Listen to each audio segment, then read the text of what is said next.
Commie Ideological Subversion and American Leadership. Daily Jot by Bill Wilson. Former Soviet KGB agent Yuri Bezmenov, who defected from the Soviet Union in 1970, was interviewed in 1984 about Soviet infiltration methods. Bezmenov said that by 1970, the Soviet Union already had infiltrated the United States through brainwashing left-leaning people in the news media, entertainment, politics, business, education, and religion. He said the Soviet Union used a brainwashing strategy called ideological subversion designed to change the perception of reality of every American so no one is able to come to sensible conclusions to defend themselves, their families, and their country. Sadly, many advocates of Soviet socialism, now called progressives, are currently in high places within the United States government.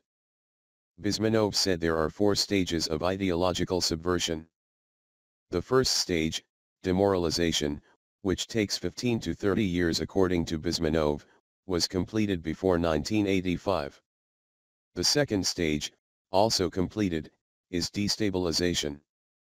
This is where people destabilize the entire nation through actions that are counter to common sense and sound practices. The third stage is creating crisis. And the fourth stage is normalization. Bezmenov said that the leftists that help create these stages are the first to be executed by a communist dictatorship, because once they find out they have perpetrated a lie, they become the most ardent opposition. Those who stand against communism by warning others are also executed. Bezmenov said that the Soviets used brainwashed leftists to teach Marxism-Leninism ideology to several generations of American students. He said that these teachings included feminism, sexual liberation, hedonism, anti-war sentiments, liberation theology, and globalism. He said these students are now the people who are the business, religious, political, educational, media, and entertainment leaders of American society. He said, "You are stuck with them. They are contaminated. They are programmed to think and react to certain stimuli. You cannot change their mind, even if you expose them to authentic information. The process of demoralization is complete and irreversible." To reverse this process, Bezmenov said writing letters would not work.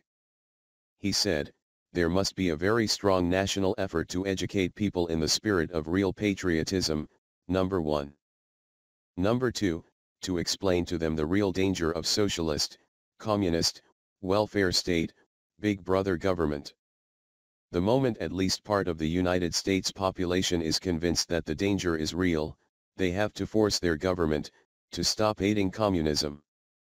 I will add another way to reverse the process, Mark 16:15, go ye into all the world, and preach the gospel to every creature. And Ephesians 6:20, that therein I may speak boldly, as I ought to speak. Christian Americans must see clearly and act decisively. Have a blessed and powerful day. Bill Wilson. www.dailyjot.com